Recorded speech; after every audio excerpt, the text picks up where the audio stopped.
Hey everyone, welcome back once again to all of you in our YouTube channel Learning with Mac। इस video में हम specially बात करेंगे 10th based paramedical diploma courses FMPHW and MMPHW के बारे में, और उसके अलावा हम बात करेंगे about the 12th based paramedical diploma course की प्रोविजनल मेरिट लिस्ट को लेकर। बहुत सारे ऐसे कमेंट्स हैं, मैं सभी कमेंट्स को यहाँ पर नहीं ले सकती, लेकिन जो कमेंट्स मेनली आते हैं वो है कि मैम क्यों काउंसलिंग कैंसिल हुई 10th based paramedical diploma courses की। ऑल्सो CBSE का भी रिजल्ट अब आ चुका है, तो 12th based paramedical diploma courses की लिस्ट अभी तक क्यों नहीं आई है। इट्स ऑलरेडी काफी लेट हो चुका है, तो लिस्ट अब तक आ जानी चाहिए। और भी बहुत सारे ऐसे क्वेश्चंस है, सारे क्वेश्चंस को जो भी इंपॉर्टेंट बनते हैं आपके डाउट्स को क्लियर करने के लिए, वो सब वन बाय वन डिस्कस करेंगे। यहाँ पर आप देख सकते हैं कि जो ये आपका काउंसलिंग शेड्यूल रिलीज किया गया था, इसमें आपकी 18 जुलाई से 1 अगस्त तक की डेट रखी गई थी, जहाँ पर रैंक 1 से लेकर रैंक 6567 तक के ओवरऑल सभी कैंडिडेट्स आते थे। उसके अलावा कुछ बच्चे ऐसे भी थे इस लिस्ट में जिनका फिर 10th का रिजल्ट पेंडिंग था, जिसकी वजह से उनको वहाँ पर फिर बाद में सब रैंक्स प्रोवाइड की गई। यानी कि अगर किसी कैंडिडेट की पहले जो लिस्ट में थी 14 रैंक थी, उसके बाद जिनका रिजल्ट रिलीज हुआ जो लास्ट में रखे गए थे उनको 14.1 एज पर देयर मेरिट वहां पर शिफ्ट कर दिया गया था, अपडेट कर दिया इस लिस्ट में। और 18 जुलाई को इसका फर्स्ट डे था काउंसलिंग का, जो कि हुआ भी। और साथ ही साथ ये यहाँ पर आप सीट मैट्रिक्स देख सकते हैं। यहाँ पर जितने भी गवर्नमेंट कॉलेजेस है जिसमें आपके जम्मू डिवीजन के 12 आते हैं एंड उसके अलावा 9 कॉलेजेस आते हैं फ्रॉम द कश्मीर डिवीजन, ये गवर्नमेंट कॉलेजेस है किसके लिए 10th based paramedical diploma course के लिए। और यहाँ पर आप क्लियरली देख सकते हैं कि जो ई-ब्रोचर था उसमें भी ये चीज मेंशन थी कि जो गवर्नमेंट सीट्स है they are only for the FMPHW females के लिए, मेल्स के लिए सिर्फ प्राइवेट कॉलेजेस में ही सीट्स रखी गई है। और जितने भी गवर्नमेंट कॉलेजेस है यहाँ पर आप देख सकते हैं कि MMPHW के लिए कोई भी आपको यहाँ पर नहीं देखने को मिलेगी सीट इसमें, बट आगे जितने भी प्राइवेट कॉलेजेस है वहाँ पर आप सभी में देखेंगे वन बाय वन, तो यहाँ पर दोनों कोर्सेस मेंशन है। FMPHW फीमेल्स के लिए भी है एंड MMPHW मेल्स के लिए भी है, जहाँ पर डिवीजन है सीट्स का। ये आप क्लियरली देख सकते हैं कि अगर हम एक कॉलेज को यहाँ पर देखेंगे तो यहाँ पर FMPHW भी है, MMPHW भी है, कितनी ओवरऑल सीट्स है, then why it is happening कि बॉयज को क्यों नहीं मिलेगी गवर्नमेंट सीट। पहले दिन में जो काउंसलिंग हुई 18 जुलाई को रैंक 1 से लेकर रैंक 500 तक, वहां पर यही इश्यू अराइज हुआ कि बॉयज को गवर्नमेंट कॉलेजेस क्यों नहीं मिल सकते। ये सारी जो रिजर्वेशन है गवर्नमेंट कॉलेजेस की क्यों फीमेल्स के लिए ही रखी गई है। इस चीज को बोर्ड ने क्लियरली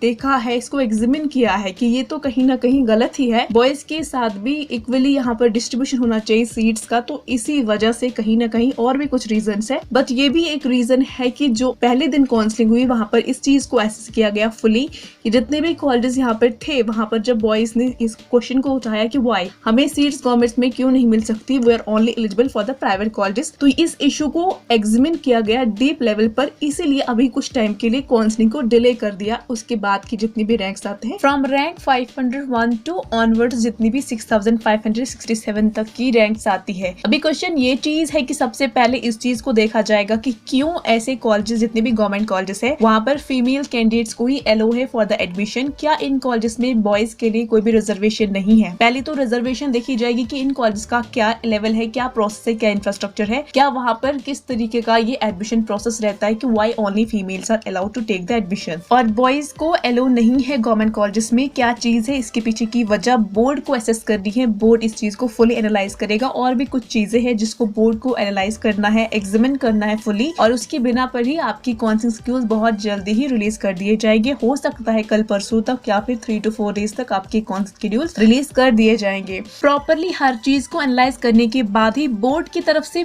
ऐसा हो सकता है कि बॉयज की रिजर्वेशन भी प्रोवाइड कर दी जाए इन कॉलेजेस में, लेकिन ये सारा जो है कि बोर्ड तक ही है, वही एग्जामिन कर रहा है इस सिचुएशन को। तो यहाँ पे चांसेस बनते हैं कि ऐसा कुछ हो, लेकिन 100% नहीं बता सकते कि बॉयज को प्रोवाइड की जाएगी। अब इन कॉलेजेस ने ऐसा क्यों रखा है, इनके पास अपना अलग रीजन होगा, मे बी रिजर्वेशन ना हो, वहां पर ऐसा इंफ्रास्ट्रक्चर ना हो। तो ये सारी चीजें डिटेल मैसेज होने के बाद ही आपको कौन से शेड्यूल्स मिल जाएंगे। अभी तक आपने पेशेंस रखे, हैव सम मोर पेशेंस। तो आप लोग बिल्कुल भी टेंशन मत लीजिए, जल्द ही आपकी शेड्यूल्स की जो डेट्स है वो रिलीज कर दी जाएगी बोर्ड की तरफ से। बाकी दूसरा क्वेश्चन जो इम्पोर्टेंट है वो 12th बेस्ड पैरामेडिकल कोर्सेज के बारे में है कि क्यों उनकी लिस्ट अभी तक रिलीज क्यों नहीं की गई है। ई-ब्रोचर के अकॉर्डिंग ऐसा था कि अगर सीट ज्यादा होगी और कैंडिडेट्स कम होंगे तो मेरिट लेवल पर कर दिया जाएगा, लेकिन अगर कैंडिडेट ज्यादा होंगे और सीट्स कम तो एंट्रेंस कंडक्ट करवाया जाएगा। और ई-ब्रोचर के अकॉर्डिंगली अगर हम इन चीजों को समझने की कोशिश करें तो पूरे चांसेस बनते हैं कि आपकी 12th मेरिट पर ही आपकी लिस्ट को अब रिलीज कर दिया जाए, प्रोविजनल मेरिट लिस्ट को रिलीज कर दिया जाए। But another confusing question here is कि अगर लिस्ट ही आनी है तो अभी तक आई क्यों नहीं। JKPOP के पास एक ही नहीं डिफरेंट कोर्सेज के एडमिशन प्रोसेस को कंटिन्यू करवाना होता है। आपको ऑलरेडी पता है कि नीट के भी पेपर हो चुके हैं और जिन बच्चों ने UT ऑफ जम्मू कश्मीर से बाहर इंतजार किया है उनकी एनरोलमेंट करवाना विद इन द JKUT, उन फॉर्म्स की उन सारी डिटेल्स को सबमिट करना। फार्मेसी के कोर्सेज है, पोस्ट बेसिक के है, 10th बेस्ड का इशू है,